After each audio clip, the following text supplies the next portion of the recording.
우리나라 과학의 최고 전당인 국가과학원에는 여러 차례나 이것을 찾으시어 과학자 기술자들의 크나큰 사랑과 믿음도 안겨주시고 과학기술 발전을 위한 방향과 방도를 환히 밝혀주신 경의하는 김정은 동지의 불멸의 용도 자욱이 뜨겁게 새겨져 있습니다. 경의하는 청비서 동지께서 우리 국가과학원에 대한 현지 지도에 첫 자욱을 새기신 것은 2014년 1월 14일 이른 아침이었습니다. 과학원의 여러 곳을 다 돌아보시면서 경의하는 청비서 동지께서는 과학자들의 성과도 높이 평가해 주시었고 또 우리 과학연구 사업에서 투루지고 나가야 할 강령적 지침도 마련해 주셨습니다. 그날 경의하는 청비서 동지께서 여러 차례 강조하신 문제가 바로 과학자 산림집 건설 문제였습니다. 경의하는 청비서 동지께서는 나라의 법에 들인 과학자 기술자들을 위해서는 아까할 것이 없다고 하시면서 운정과학지구에 그해 당창건 기념일까지 현대적인 과학자 고리를 일도 세울 때 대한 조치도 취해 주셨습니다. 경의하는 청비서 동지께서는 과학에는 국경이 없지만 우리 과학자들에게는 과학의 나래를 펼칠 토전, 사회주의 조개품, 어머니 당의 품이 있다고 하시면서 우리 과학자 기술자들을 사랑의 한 품에 안으시고 영광의 기념사진도 찍어주셨습니다. 그날 한낮이 다 돼서 국가과학원에 대한 현지 지도를 마치신 경의하는 청비서 동지께서는 그 길로 과학자 휴양소가 일도서게 될 연풍오이로 사랑의 길을 이어가셨습니다. 주체 103 2014년 10월 13일 새로 일도선 위성과학자 주택지구를 찾으신 경의하는 청비서 동지께서는 위성과학자 주택지구를 일도 세운 곳은 우리의 건축수를 과시하자는 데 있는 것이 아니라 과학자들이 아무런 불편도 없이 과학연구 사업에 전념하도록 하기 위해서라고 하시면서 과학자들을 내세워주고 우대해주며 그들을 위해서 항상 마음을 써야 한다고 강조하셨습니다. 그날 새로 건설된 자연에너기 연구소를 찾아주신 경의하는 청비서 동지를 몸 가까이 모시고 동행했던 리명선 동지가 지금도 여기 소장으로 사업하고 있습니다.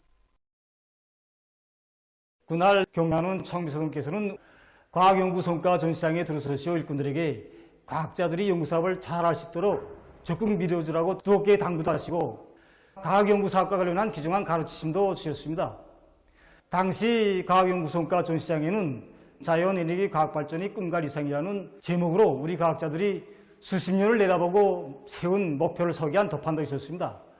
덮판을 세심히 보아주신 경의하는 청비서 동지께서는 이 과학연구 사업은 이런 꿈과 이상을 안고 해야 된다고 뜻깊은 말씀을 주셨습니다. 우리 과학자들을 제일로 아끼고 내세워주시며 크나큰 사랑과 믿음을 안겨주시는 경의하는 김정은 동지의 은혜로운 사랑의 품속에서 우리의 과학자들은 과학을 해도 오직 조선노동당의 붉은 깃발 아래에서만 하겠다는 억척의 신념을 간직하고 나라의 경제 발전에 이바지하는 수많은 과학기술적 문제들을 성과적으로 해결해 왔습니다.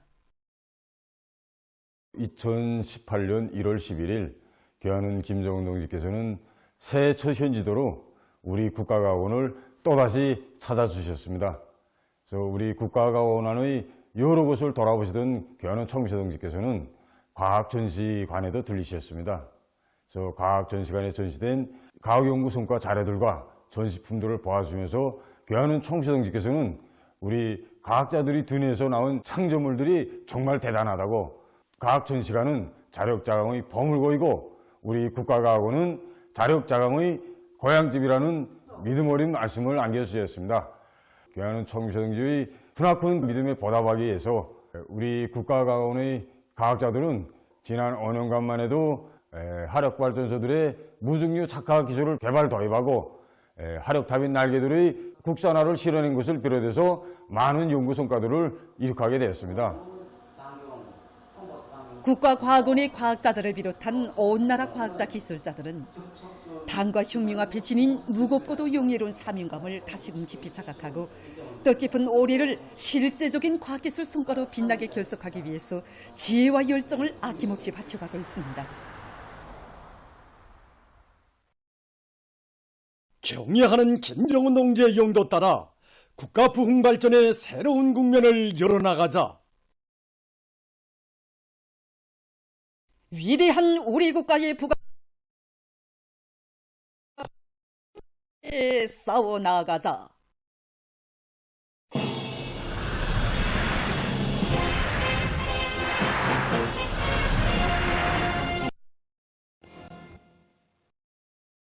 최근 경공업 부문의 들이 올해 투쟁 목표 점령을 위한 마지막 진군을 힘있게 다그치면서 자기 공장, 자기 단위의 특성에 맞게 인민들이 기다리기는 질 좋은 소비품들을 한 가지라도 더 만나기 위한 투쟁에 땅에서 내달리고 있습니다. 김정숙 평양지사 공장에서 직장별, 작업반별, 개인별 경쟁 열의가 더욱 높아지고 있는 속에 10월 30일 현재까지 17명의 2년분 계획 완수자와 200여 명의 연간 계획 완수자가 배출됐습니다. 공장에서는 계획 완수자들의 생산 경험을 적극 일반화하기 위해서 공정별에 따르는 기술 전습과 직장, 작업반별 기능공 경기를 활발히 벌여 계획 완수자 대여를 계속 늘어나가고 있습니다. 만경대 혁명사적지 기념품 공장에서도 제품의 가지수를 누리기 위한 사업과 질 보장을 위한 기술혁신 사업을 주선으로 내밀고 있습니다. 올해 들어와 현재까지 자쿠 생산 공정에서 7대의 설비를 개조하고 10여 건의 새 기술혁신안을 생산에 도입했는데 이것은 공장의 계획 수행과 제품 질 제고를 위한 사업에서 큰 운을 내고 있다고 합니다. 온 나라 인민들의 관심과 기대 속에 경공업 제품 전시회 경공업 발전 2023이 3대 혁명 전시관에서 연일 진행되고 있습니다. 여기 전시회장에는 방직, 편직, 신발, 화장품을 비롯해서 16개 부문으로 분류해서 12,000여 가지의 제품들이 전시되었습니다. 이게 보시는 것처럼 전시회장으로는 매일 수많은 사람들이 찾아오고 있는데 수요자들과 생산단위 기술자 일꾼들의 상담 그리고 참가 단위들 사이의 기술 교류가 활발히 진행되고 있습니다. 전시회를 준비하면서 용접쪽 단위로서 모든 단위들보다 제품의 질, 그다음에 가지수, 그다음에 우리 인민들이 많이 찾는 제품 더 많이 생산하고 그런 면에서 많이 노력하였습니다. 우리 인민들이 좋아하는 모양, 양상, 그다음에 어떤 높이에서 보장하는가 그걸 이번에 좀 다 알아가지고 들어가서 이제 단위 발전에 대해서 참고해서 더 많이 발전을 하려고 합니다. 인민을 위한 이 당의 사랑과 배려가 얼마나 더 뜨겁고 정말 큰 것인가 하는 것을 더욱 절감하게 됩니다. 일꾼으로서의 어깨가 보다 더 무거워지고 자기 책임감. 앞으로 우리나라 원료 자재를 가지고 더 모든 참가자들은 전시회를 계기로 우리 경공업 제품들에 대한 인민들의 관심과 요구에 대해서 잘 알게 됐고 새로운 것을 부단히 창조해야겠다는 확신이 더해진다고 한결같이 얘기했습니다.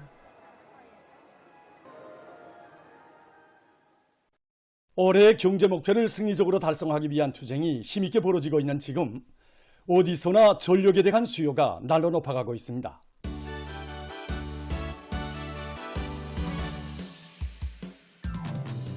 인민경제의 기본 동력인 전기를 한 와트라도 국력 아껴 쓰고 효과 있게 이용하기 위해서 노력하고 있는 여러 단위의 경험을 최훈희 기자가 취재했습니다.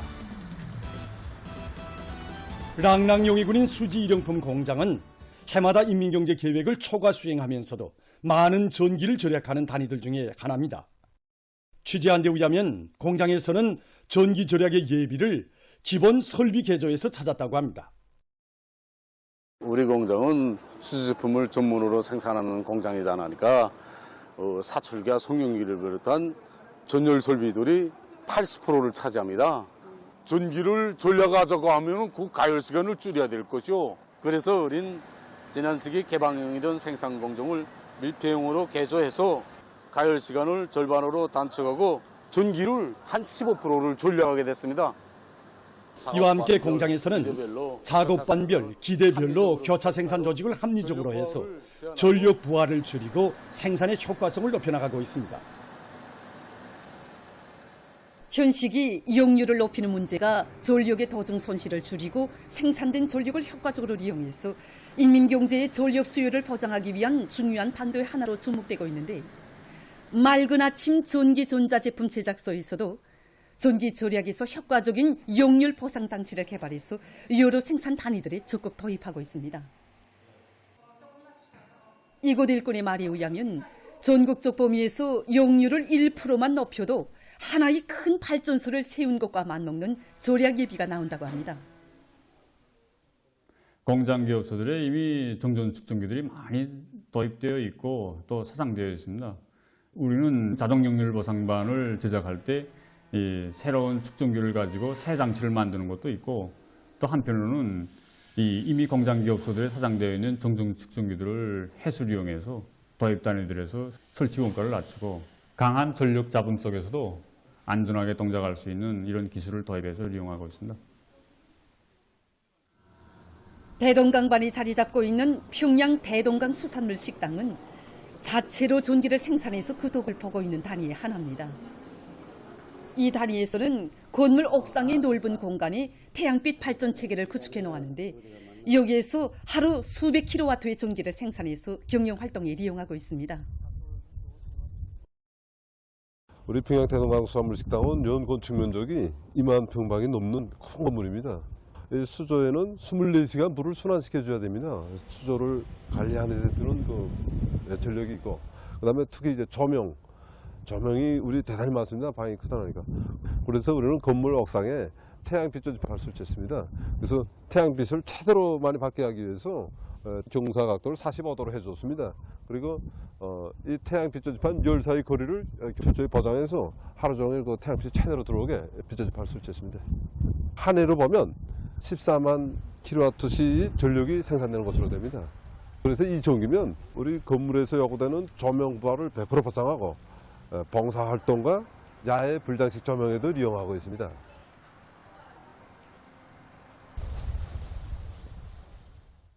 공화국 선수권 대회가 폐막됐습니다. 이번 공화국 선수권 대회에서 4.25 선수단, 압록강 체육단, 국방성 국방체육단, 압록강 국방체육단, 중앙체육학원 남녀 선수들이 륙상과 륙기, 사격 종목에서 23건의 공화국 새 기록을 수립했습니다. 폐막식이 30일 위원이며 조선민주주의인민공화국 국무위원회 부위원장이며 내각총리인 김덕훈 동지와 사회안전상 리태섭 동지, 내각부총리 김성용 동지, 위원회 성중앙 책임 일꾼들, 관계부문 일꾼들, 체육인들, 평양시민들이 여기에 참가했습니다. 축구 경기에서는 압록강 체육단 남자 선수들과 4.25 선수단 여자 선수들이, 롱구 경기와 배구 경기에서는 4.25 선수단 남자 선수들과 기관차 체육단 여자 선수들이 각각 영예 1위를 쟁취했습니다.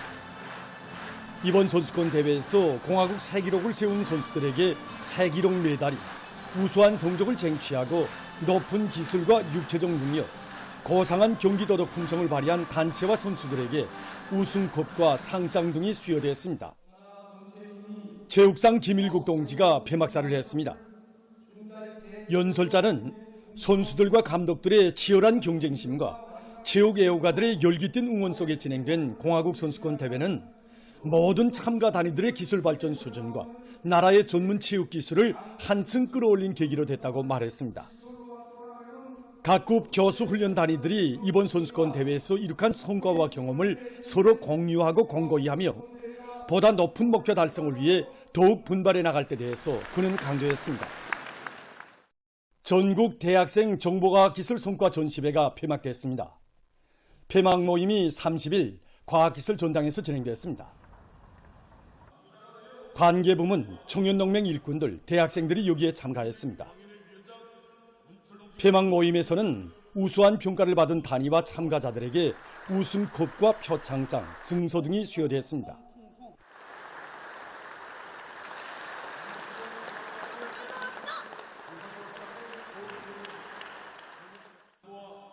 사회주의 애국청년동맹 중앙위원회 위원장 문철 동지가 폐막사를 했습니다. 그는 이번 전시회가 인민경제 모든 부문을 과학기술의 힘으로 급속히 발전시켜 나갈 때 대한 당의 구상과 의도를 하루빨리 실현하기 위해서 노력을 바쳐가고 있는 대학생들의 높은 과학 탐구 정신과 열정을 잘 보여주었다고 말했습니다. 전국 대학생 과학연구 발표회가 30일 과학기술 전당에서 폐막됐습니다. 청년동맹 일꾼들, 대학생들이 여기에 참가했습니다. 폐막식에서는 우수한 평가를 받은 대학생들에게 표창장과 발표증이 수여됐습니다. 청년동맹 중앙위원회 부위원장 배충일 동지가 폐막사를 했습니다. 연설자는 이번 발표회가 세계적인 발명가가 되려는 우리 대학생 청년들의 사상정신적 풍모와 창조적 재능을 남김없이 보여준 중요한 계기로 된다고 하면서 모든 대학생들이 당과 혁명에 무한히 충실하고 응용 능력과 창조적 능력을 갖춘 혁명 인재들로 튼튼히 준비할 때 대해서 언급했습니다. 가을철 위생월간을 맞으며 어느 부문 어느 단위에서나 일터와 마을, 거리를 더 환하고 아름답게 꾸리기 위한 사업들이 활기 있게 진행되고 있습니다. 만포 재련소의 일꾼들과 종업원들이 절세 위인들의 불멸의 업적이 뜨겁게 어려있는 일터를 더 잘 꾸리기 위한 사업에 힘을 넣고 있습니다. 위대한 수료님께서 몸소 토전을 잡아주시고 절세 위인들의 손길 아래 나라의 채취공업 발전에서 중요한 몫을 맡고 있는 공장으로 발전이온 이곳에서 17년간이나 지배하고 있는 김충질은 지난 15년간 공장의 생산 공정 현대화와 수리마 원리마 사업을 연차별 계획에 따라 꾸준히 벌려왔다고 기자에게 얘기했습니다. 그러면서 올해에도 수백 그루의 원림 수종과 과일 나무들을 심고 1만여 평방미터의 면적의 지피식물과 딸기밭을 조성해서 공장의 빈 땅들을 전부 없애고 보다 깨끗하고 문화적인 생산 환경과 생활 환경을 마련했다고 했습니다. 가로수로는 이제 수삼나무와 잣나무를 배치하고 그 뒤에는 과일나무들을 배치했습니다. 그 뒤에 또 다시 아카시아 나무를 비롯한 이런 넓은 잎 나무들을 배치하고 구획이 갈라지도록끔 이렇게 지금 형성했습니다. 생땅이 드러난 부위에는 생물타리를 형성하고 딸기를 심고 가꾸어서 럭지 면적을 누리면서도 공장인 늦은 가을까지도 생태환경을 보호할 수 있는데 기재할 수 있게 되었습니다. 공장의 수리마 공장 생태 환경이 일신되고 보존되게 되었으며 더욱이 중요한 것은 공장 종업들이 제선호를 심고 가꾸는 공장을 사랑하는 마음이 자라나게 되었고 그것이 곧 생산 정상화로 이어질 수 있게 되었습니다.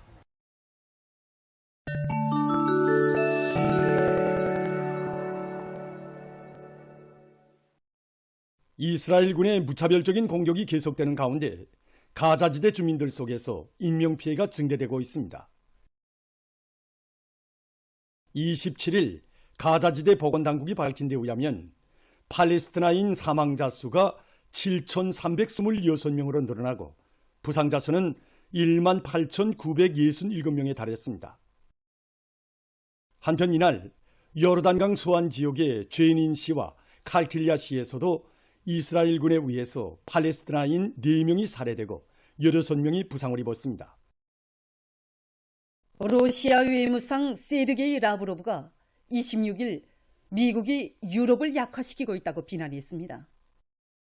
그는 이날 민스크에서 가진 벨라루시 대통령과의 상봉석상에서 현재 미국의 압박하에 유럽은 직접적인 손실을 입고 있다고 하면서 미국인들이 유럽을 약화시켜 독자적인 존재로 되지 못하도록 하는 것을 또 하나의 과제로 삼았다고 말했습니다.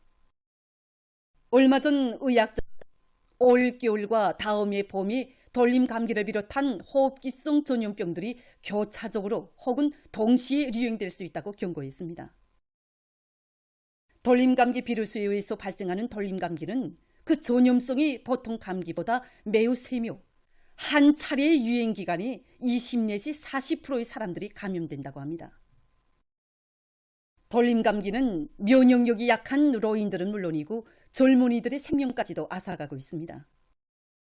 전문가들은 인류 역사상 사망자 수가 제일 많았던 질병은 초년두, 페스트, 콜레라와 같은 악성 전염병이나 암, 심장혈관 질병, 에이즈와 같은 오늘날의 만성 질병들이 아니라 사람들이 크게 주의를 돌리지 않는 돌림 감기라고 주장하고 있습니다. 올해도 많은 나라와 지역에서 돌림 감기가 급속히 전파돼서 커다란 우려를 자아냈습니다. 미국, 오스트랄리아, 인디아, 중국, 일본 등 여러 나라에서 기침과 발열, 호흡 곤란 등을 호소하는 돌림 감기 환자가 빠른 속도로 증대됐습니다. 돌림감기 전파 상황이 가장 심각한 나라는 미국입니다. 미 연방질병통제센터가 발표한 자료에 의하면 올해 이 나라에서는 수천만 명의 돌림감기 환자가 발생했으며 수많은 사람들이 목숨을 잃었다고 합니다. 언론들은 올해 세계 각지를 휩쓴 돌림감기 사태는 해당 나라와 지역들에서 대류행 전염병 위기와 관련해서 취했던 방역 조치들을 갑자기 완화한 데 그 원인이 있다고 분석하면서 각성을 늦추지 말아야 한다고 주장했습니다. 러시아의 의학 전문가들이 간을 파괴하는 위험한 습관들에 대해서 소개했습니다. 생물활성 첨가제와 비타민, 항생제, 진통제 등의 신중치 못한 사용과 파라세타몰 섭취까지도 중독성 간염을 초래할 수 있다고 합니다.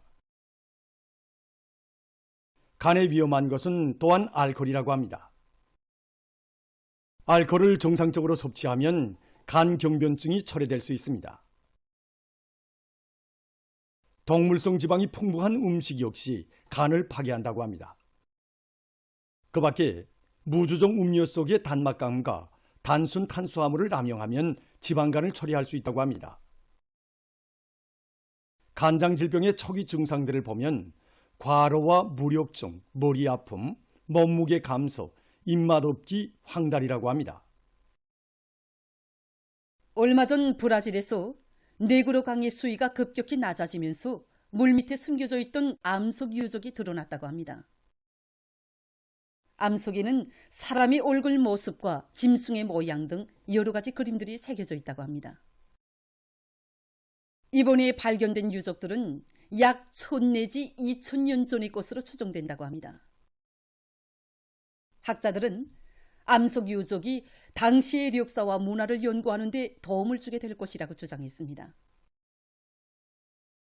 보도를 마칩니다.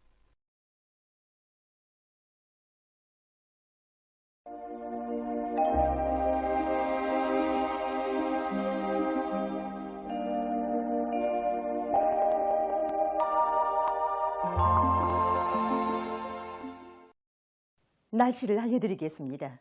오늘 저기압골의 영향으로 평안북도 자강도의 대부분 지역, 중부의 일부 지역에서 비가 내렸습니다. 그리고 해주와 림산을 비롯한 일부 지역에서는 안개가 꼈습니다. 원산과 함흥, 남포에서는 당일 최고 기온으로서는 기상 관측 이래 가장 높은 낮 최고 기온이 관측됐습니다. 오늘 평양의 낮 최고 기온은 20도로서 평년보다 5도 높았고 어제보다는 1도 낮았습니다. 아침 최저 기온은 10도였습니다. 오늘 밤 전반적 지역에 구름이 많이 끼면서 소이안과 내륙의 여러 지역, 함경남도 바닷가의 일부 지역에서 비와 소낙비가 내리겠습니다. 특히 평안남북도와 자강도의 일부 지역에서는 폭우를 동반한 비교적 많은 비가 내리면서 우박도 내릴 것으로 예견됩니다. 내일 저기압골과 고기압의 영향을 받겠습니다. 그러므로 북부 내륙 지역과 함경북도의 대부분 지역, 라선시에서 대체로 흐려서 한때 산발적으로 5mm 미만의 비였으며 경북도와 함북도 부분 지역, 함북도 남부역에서는 대체로 새벽과 오전 한때 5 내지 15mm의 비가 내린 후 주로 개겠으며 내륙의 일부 지역에서는 한때 소낙비가 내리면서 우박도 내릴 것으로 예견됩니다. 그리고 평안북도와 자강도의 일부 지역에서는 새벽과 오전 사이에 안개가 낄 것으로 예견됩니다. 내일 아침 기온이 제일 낮아질 지방은 백두산으로서 령화 4도 정도로 되겠습니다. 낮 기온이 제일 높아질 지방은 안악지방으로서 27도 정도로 예견됩니다. 지방별 날씨를 알려드리겠습니다. 평양시 남서풍이 2 내지 5m로 불고 새벽 한때 비가 내린 후 오전까지 대체로 흐렸다가 오후부터 주로 개이겠습니다. 내일 아침 최저 기온은 14도, 내일 낮 최고 기온은 23도 정도로 예견됩니다. 백두산 미령, 남서풍이 2 내지 5m로 불고 대체로 흐려서 오후 한때 비가 내리겠습니다. 해산시, 남서풍이 2 내지 5m로 불고 대체로 흐려서 오후 한때 비가 내리겠습니다. 강계시는 남서풍이 2 내지 5m로 대체로 흐려서 오전 한때 비가 내리겠습니다. 청진시 남서풍이 2 내지 5m로 불고 대체로 흐려서 오후 한때 비가 내리겠습니다. 함흥시 남서풍이 2 내지 5m로 불고 새벽에 대체로 흐렸다가 오전부터는 주로 개이겠습니다. 원산시 남서풍이 2 내지 5m로 불고 대체로 흐려서 오전 한때 비가 내린 후 오후와 밤에 주로 개이겠습니다. 신의주시는 남서풍이 2 내지 5m로 불고 새벽과 오전에 대체로 흐렸다가 오후부터 주로 개입니다. 평성시 남서풍이 2 내지 5m로 불고 새벽 한때 비가 내린 후 오전까지 대체로 흐리고 오후부터 주로 개이겠습니다. 사리원시 남서풍이 2 내지 5m로 불고 대체로 흐려서 새벽과 아침 한때 비가 내린 후 오후와 밤에 주로 개이겠습니다. 남서풍이 3 내지 6m로 불고 대체로 흐려서 새벽과 아침 한때 비가 내린 후 오후와 밤에 주로 개이겠습니다. 개성시 남서풍이 3 내지 6m로 불고 대체로 흐려서 오전 한때 내린 후 오후와 밤에 주로 개이겠습니다. 내일 함경남북도와 평안남북도 해상에서는 남풍이 약하게 불겠고 강원도 해상에서는 남서풍이, 황해남도 해상에서는 남풍이 비교적 세게 불겠습니다. 물결은 존반 해상에서 1.5m 이하로 일겠으며 조선동해는 흐려서 비가 내리고 조선 소해에서는 대체로 흐리겠습니다. 모레 우리나라 대부분 해상에서 주의경보입니다. 모레 우리나라 대부분 해상에서 남동풍이 비교적 세게 불다가 오후부터 남서풍이 강하게 불고 물결은 조선에 가까운 바다에서 2m 이하로 일고 조선 동해의 먼 바다와 조선 소해에서는 점차 높아지면서 3m로 일겠습니다. 때문에 모레 조선 동해 연안 수역을 제외한 우리나라 대부분 해상에서 센 바람과 높은 물결에 의한 피해가 없도록 수산, 해운 부문에서는 철저한 안전대책을 세우기 바랍니다. 계속해서 11월 1일부터 15일까지 예견되는 지자기 폭풍날들을 알려드리겠습니다. 자료에 의하면 지구물리학적인 요인에 따라서 11월 1일과 9일에 지자기권의 속동작용이 있을 수 있습니다. 때문에 고혈압과 협심증, 심장기능 부전을 비롯한 순환기 질병 환자들은 이날에 건강관리에 각별한 주의를 돌려주기 바랍니다. 날씨를 알려드렸습니다.